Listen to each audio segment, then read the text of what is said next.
Hi everyone, this is Jerry Hennelly. This video is, I guess, almost directly in response to something I talked about in an earlier video, and that is Turkish guns. So I've been doing a series on the Springfield SA-35, the American-made copy of the wonderful Browning High Power. I have a series going on. I'll link to maybe one of those videos of that series here in this video. But one of the responses that I got was, hey, Turkey and Turkish companies, marketed as Gerson here in the U.S., makes their copy of the Browning High Power. I believe it's called the MC35. What do you have against Turkish guns? They're doing it really well, and you should really talk about them. And I kind of chuckled when I read that because, well, I actually just ran 2 Turkish guns here, and so I want to talk about them a little bit. So let's go ahead and just get into them. So first of all, you'll notice that I have this crazy thing, which most of you probably recognize from, some movies such as Die Hard, as well as, I think, the second Lethal Weapon movie. This is the very, very well-known, or at least this is a copy of the very, very well-known MP5K submachine gun in what they call their PDW, or their personal defense weapon format. And then you might have noticed that I transitioned to a 1911 style firearm. This is actually a Tisas. We're going to look at this here in a minute. But again, these are both Turkish firearms. As I mentioned in an earlier video, Turkey, almost all of their production, if not all of theirs, I'm not really sure, comes from their MKE group of companies, which is a government-owned group of companies that does all of their, all of their building of guns, and some of those are slated and designed to come into commercial markets all across the world, including here in the U.S. So let's go ahead and let's just talk about these for a minute. First of all, you may notice that I have the traditional shote style folding stock on this gun. This is sort of original equipment for the MP5K PDW. Because it has a shoulder stock and because the barrel is less than 16 inches, the legal classification for this gun is a short-barreled rifle. There are some implications for that. If you don't have the proper tax stamp, you can't own one of these. It's a big-time felony. So please don't buy some pistol that looks to be in this format and slap a stock on and think you can do that. There's plenty of information about there how to do that. But this is a legally registered short-barreled rifle. H&K German 15-round magazine. And, our bolt is locked to the rear, and visually and physically inspecting, okay, there's that gun's empty. Since we're emptying one gun, let's just go ahead and empty all of them. So here is that Tisas I talked about. Going to go ahead and get the magazine out, and then we're just going to go ahead and we should see an ejection here. Yep, there we go. And I'm going to visually and physically inspect. So great, that gun's empty too. Let's get back to the MP5K copy. I bought this gun when Zenith was importing them from and I guess for MKE into the U.S. market. And, I've never had a problem with it. This gun has been 100% flawless in terms of, in terms of all aspects of operation, feeding, ejection, etc. Some people will say that the German MP5 has attained almost mythic status among a lot of firearms owners and a lot of firearms aficionados. I've actually used the MP5 operationally. I have a background in law enforcement and military, and I've used real German MP5s, and you know what? I hate to break it to you, but they're great guns, but they jam just like any other gun, okay? So, and when I say jam, malfunction, stoppage, however we're going to say it. So, some people are horrified at the thought of even having a firearm, of this design and not having it be a German gun. Now, guns like this, certainly maybe not out of the store with a shoulder stock attached, These are now actually available. H&K Germany ignored us American gun owners for a long time. Luckily, they've come to their senses, ably led by somebody who's a real good, I wouldn't say a real good friend of mine, but we're very, very friendly, Wayne Weber, who's their president currently. A great guy, and I know he's an advocate for the American gun owner, and I think he's finally been able to talk those folks in Germany into some semblance of sense when it comes to offering us products. But again, this is a Turkish gun, so I am going to shed those glasses, and I'm going to put on these glasses so that I can just cover this with you. Just like regular HK, this is a roller delayed blowback weapon. There's plenty of information out there about what that means, but basically you need to make sure that, especially when you're running a shorter barrel, that you have the reciprocating mass of whether it be the slide or in this case a bolt, that stays sealed in the chamber until the bullet leaves the muzzle, because otherwise, if we equalize the chamber, the bullet stays in the muzzle, and that's not what we want. So this achieves that not by having like a direct blowback, a really, really massive, very heavy slide or bolt that you might see in like an Uzi or even H&K's own USP. Is it? No, it's not USP. I just misspoke. UMG? Anyway, they're a submachine gun after this that is a direct blowback. This is a much more elegant way of doing things. It creates a much less moving mass, and it's a tried and true system. Again, this is the Turkish variant of that, but it has everything that the original German gun has. It has the Navy barrel, and so the Navy barrel is one where we have the 3-lug attachment, but then it is also threaded so that you can take a suppressor or any other muzzle device that's threaded for 1/2x28, and you can thread it directly on there. The 3-lug allows for a really nice snap-on type of fit. I did not bring my 3-lug cam with me today, maybe in another video. If we look on the side of the gun, I do have some, just some custom engraving there, but you can see that on the magazine well right there, you can see Zenith Firearms, the MKE logo, and Turkey, okay? And then as we go on toward the back of the gun, this is where we have that shoulder stock that makes this a short-barreled rifle. That does fold out of the way. Coming to the top, we do have the MKE, what is that, Z5P. This is their version of that. And then there's my serial number. And then on this side of the gun, we have, again on the magazine well, Cal, 9x19 millimeter, and then the semi-automatic group.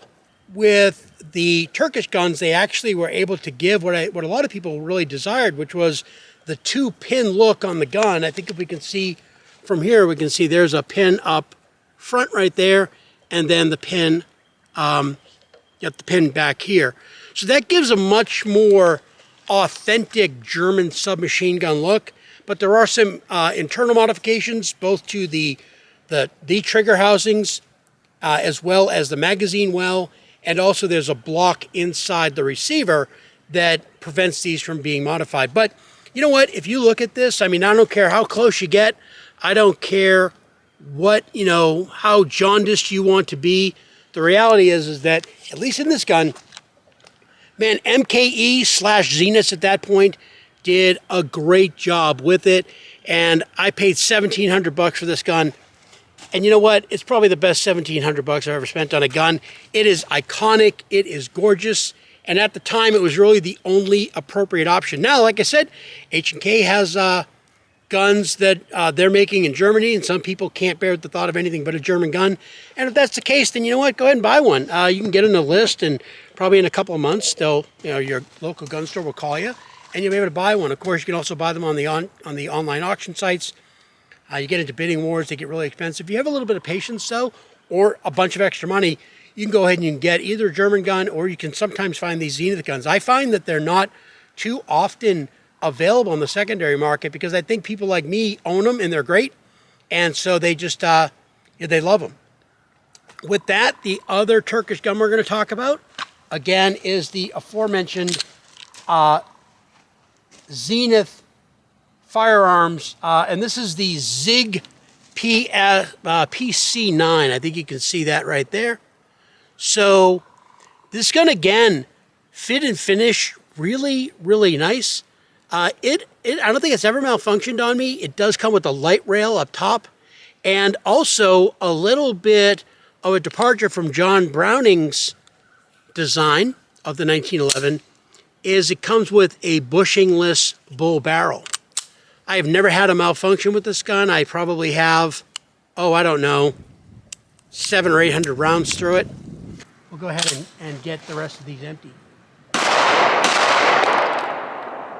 One of the things I was saying is that, I've watched some other, when I was thinking about buying this particular pistol, and I think I paid like $420 for it. That's the other thing is that, but as I was saying, every single,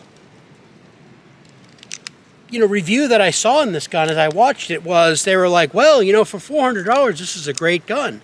It is what it is. It's a $400 gun, and it seems to be okay. You know what? I'm sorry, I think that's just BS. You should judge a gun on its merits. I don't care if a gun costs you $10,000 or if it costs you $100.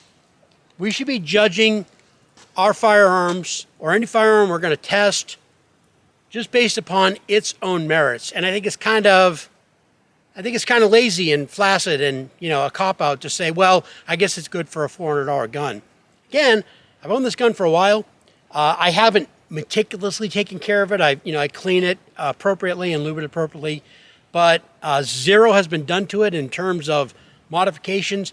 It just works. And so, if you're looking for 1911, and maybe you're thinking, I don't know if I want to go all in on something amazing, something very expensive. You just want to try the platform. Maybe you want to try the platform in 9mm. They make them in, Tisas does make these guns in 9mm and 45. Then, maybe this is a good way to go, a good starting point. So, like I said, I haven't had a problem with it. But let's take a closer look here in a second at some things that can account for the lower price point, as well as some of the other things we just talked about.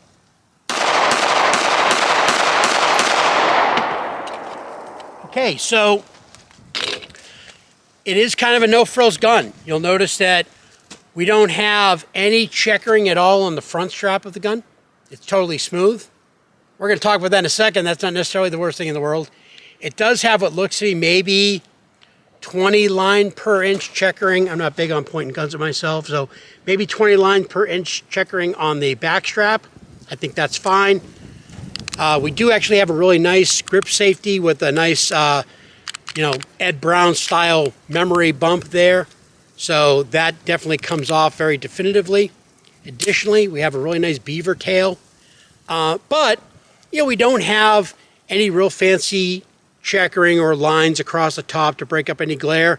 Has glare been a problem on this gun? No, it hasn't. But these are some of the things that can cost, or they can enter into the cost equation. 30 line per inch checkering up here, that cost money. Maybe some really cool grips. These are wood grips. You know what? They look kind of like just some, maybe not the best quality wood in the world, I'll be honest with you. I've actually thought about maybe getting them and, maybe stripping them or revarnishing them or something, just because, I'll be honest with you, I and a lot of people I know kind of like their guns to look nice. Regular 1911 grips fit on that. I've checked them out, and I might do that at some point. But like I said, this is a really nice gun, and if you were to go in and buy this firearm from a store, and it had a different name on it, and it were $800, and you were to get it to the firing range and have the experience with it that I've had, I don't think you would think, oh man, I got ripped off. This is a really nice 1911 with a lot of nice things going on for it. Heck, you can go buy a Wilson for $2,500. It doesn't even have an ambidextrous safety on it. Now, I'm not slamming Wilson. They're fantastic. But again, when you look at what's going on with this particular pistol, I think you can agree that, this is a really nice firearm and a super deal.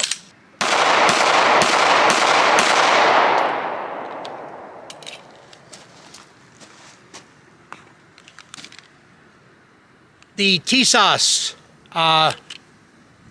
Zig PCS9 from Turkey. This is a nice 1911. I don't care what you pay for or what you don't. The MKE built in Turkey Zenith. What are they calling this? MKE Z5P. Really impressive little gun without any problems with it whatsoever. Hey, my name's Jerry Hanley, and this has been my review of the two Turkish guns that I own. Really cool guns, and I think that they're doing it right. I'm a big, buy USA, made in USA sort of guy, but that doesn't mean that, you need to ignore anything else in the marketplace. So with that, do me a favor, if you've gotten this far in the video, go ahead and like and subscribe. And we're just going to continue doing what we're doing. I'm not funded by anybody. Nobody pays me anything. Nobody supplies me with any ammo. I'm just out here talking about guns and having fun. And I thought that this, sort of Turkish firearms inspired video would be fun for you. Sometimes people ask me what kind of gear I'm running.